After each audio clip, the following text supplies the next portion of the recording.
And so I got this epiphany yesterday in this conversation. I believe the number one issue in the country is big tech censorship. It is the issue that will determine the future because this is how information gets distributed in our culture.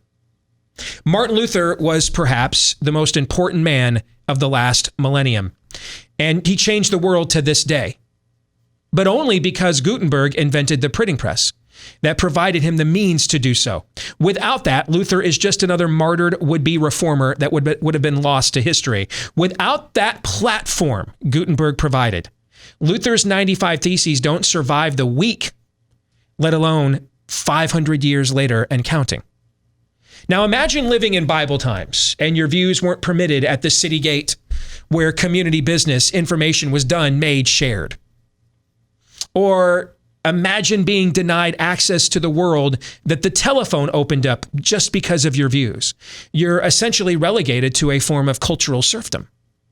In our time, big tech represents those things.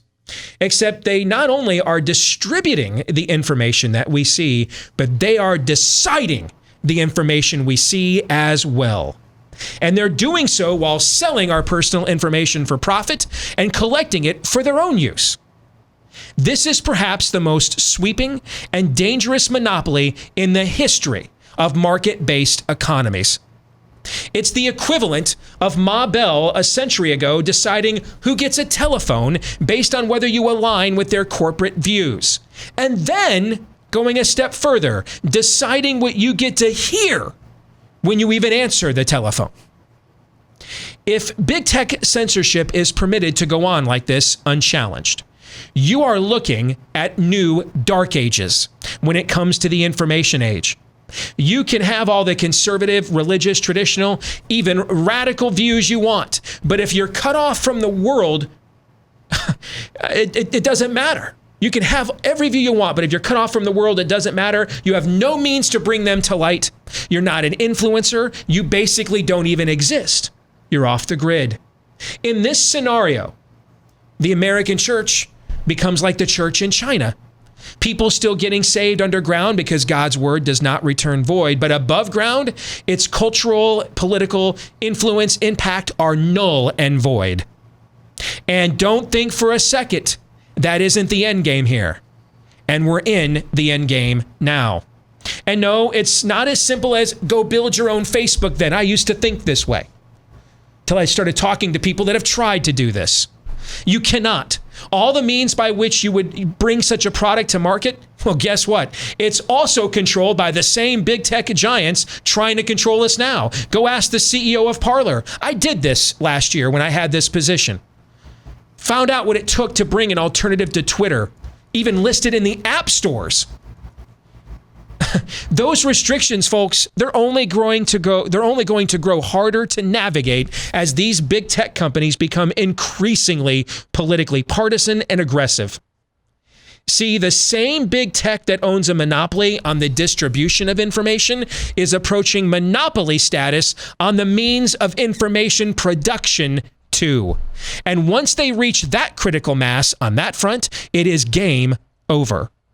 Big tech as a private industry has grown beyond our traditional small government creeds that frankly we lost on every front already anyway.